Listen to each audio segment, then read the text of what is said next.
langkah strategis di kampus untuk mencegah budaya korupsi. Jadi kita ingin mempresentasikan hasil dari kerja kelompok kami yang sebelum itu kita perkenalkan kelompok dulu ya. Yang pertama ada Aku Tidur Latifah dari NPM 241000079. Halo, aku Rahma Aulia dengan NPM 24110. Aku Aurelia Nashwa MS singkatnya NPM 241000102. Kami dari Fakultas Hukum tahun pelajaran 2024-2025 dari Universitas Pasundan. Oke, selanjutnya akan dibahas oleh Saudari Okti Nurani. Silakan. Aku nggak usah. Definisi pendidikan anti korupsi. Pendidikan anti korupsi adalah usaha sadar dan berencana untuk mencegah tindakan melanggar hukum yang bertujuan memperkaya diri sendiri, orang lain, atau koperasi yang merugikan keuangan negara atau perekonomian negara. Selanjutnya, tujuan pendidikan anti korupsi yang pertama adalah menciptakan generasi muda yang memiliki kesadaran moral, yang kedua sebagai pengetahuan nilai etika, yang ketiga kemampuan mengambil keputusan secara bertanggung jawab, dan yang terakhir kemampuan mengendalikan diri sendiri dari godaan praktik korupsi. Dan selanjutnya akan saya serahkan ke Aurelia.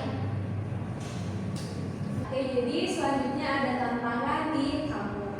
Oke, jadi ini ada yang pertama ada kurangnya kesadaran dan pemahaman. Jadi kurangnya kesadaran itu membuat mahasiswa cenderung menganggap korupsi itu sebagai hal yang biasa. Yang kedua ada minimnya kurikulum anti korupsi. Yaitu hal ini menyebabkan kurangnya pengetahuan dan kesadaran di kalangan mahasiswa mengenai pentingnya integritas dan etika. Yang keempat ada tekanan sosial dan ekonomi. Ini itu termasuk godaan yang melakukan kecurangan akademik atau terlibat dalam praktik korupsi di tempat kerja. Dan yang terakhir ada lingkungan yang kurang mendukung. Mahasiswa itu perlu berada dalam lingkungan yang secara aktif mendorong dan memperkuat nilai-nilai integritas. Dan selanjutnya akan dijelaskan oleh Rahma Aulia. Terima kasih. Di sini saya akan menjelaskan tentang strategi di kampus. Di sini itu ada 3 model penyelenggaraan pendidikan untuk menanamkan nilai-nilai anti korupsi yang dapat dilakukan. Yaitu yang pertama itu ada model terintegrasi dalam mata kuliah. Jadi semua mata kuliah itu dapat menanamkan nilai anti korupsi dalam pendidikan anti korupsi. Dosen memiliki pilihan untuk menanamkan nilai-nilai dalam materi pembahasan mata kuliah. Nilai anti korupsi dapat ditanamkan melalui beberapa pokok bahasan tentang nilai hidup. Dalam model ini, guru adalah pembelajaran anti korupsi. Dalam model ini, dosen adalah pembelajaran anti korupsi. Salah satu keuntungan dari model ini adalah bahwa setiap dosen bertanggung jawab untuk menanamkan prinsip anti korupsi kepada mahasiswa. Mereka tidak hanya bersifat informatif kognitif, tetapi pemahaman nilai hidup anti korupsi mahasiswa tertanam di setiap mata kuliah. Nah, yang kedua itu ada model di luar pembelajaran melalui kegiatan ekstrakurikuler. Jadi yang kedua itu ada model di luar pembelajaran melalui kegiatan ekstrakurikuler. Jadi penanaman nilai anti korupsi dapat ditanamkan melalui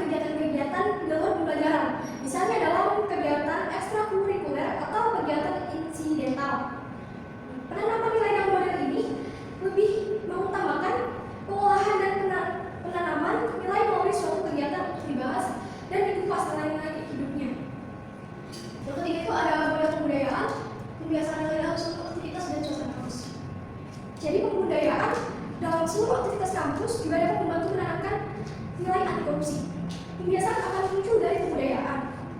Pembiasaan sangat penting bagi mahasiswa.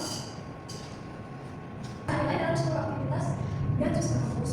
Nah, kebudayaan dalam seluruh aktivitas kampus juga dapat membantu menanamkan nilai anti korupsi.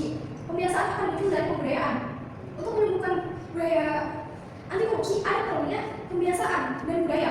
Pembiasaan sangat penting bagi mahasiswa karena dengan membiasakan diri, mahasiswa akhirnya akan memiliki aktivitas tersebut. Mereka yang memiliki kebiasaan baik akan memiliki kepribadian yang baik juga. Sementara mereka yang memiliki kebiasaan buruk akan memiliki kepribadian yang buruk juga. Pembiasaan tersebut membuat mahasiswa terbiasa untuk mengikuti dan mematuhi peraturan di kampus dan di masyarakat.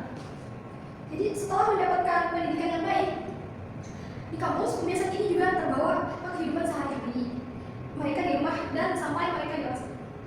Oke, selanjutnya akan dijelaskan oleh Aurelia. Mau itu nggak? Mau kamu pulang sama siapa? Aku mau ke Tamsan bentar nggak? Mau nggak? Temenin. Ini let's go. Oke, jadi selanjutnya ada peran mahasiswa. Oke, jadi yang pertama ada peningkatan kesadaran. Jadi mereka ini atau mahasiswa dapat memanfaatkan media sosial untuk menyebarkan pesan-pesan pesan-pesan anti korupsi secara luas. Dan yang kedua ada partisipasi aktif dalam pendidikan anti korupsi. Ini tuh mahasiswa juga dapat mengusulkan agar materi anti korupsi ini tuh dimasukkan ke dalam kurikulum. Dan yang ketiga ada penerapan etika dalam kehidupan sehari-hari. Ini juga mahasiswa perlu menerapkan nilai-nilai integritas dan etika dalam kehidupan sehari-hari, baik di dalam kampus maupun di luar kampus. Dan yang keempat ada menjadi teladan. Ini itu mahasiswa itu menunjukkan perilaku yang jujur dan berintegritas. Mereka juga dapat menginspirasi orang lain untuk melakukan hal yang sama. Dan yang terakhir ada pelaporan dan pengawasan. Ini itu dengan mahasiswa itu harus berani dalam melaporkan tindakan korupsi yang mereka saksikan di dalam wilayah kampus. Terus juga dengan adanya sistem pelaporan ini tuh tindakan korupsi itu tuh dapat segera diidentifikasi dan ditangani. Jadi jadi selanjutnya akan dijelaskan oleh saudari Aulia. Terpanjang lagi. Oke, di sini saya akan menjelaskan tentang kebijakan kampus yang mendukung transparansi. Itu ada peran kampus dalam membentuk budaya anti korupsi. Kampus itu mendukung transparansi pendidikan melalui kebijakan yang relevan dalam membentuk ekosistem akademik yang menanamkan nilai-nilai anti korupsi.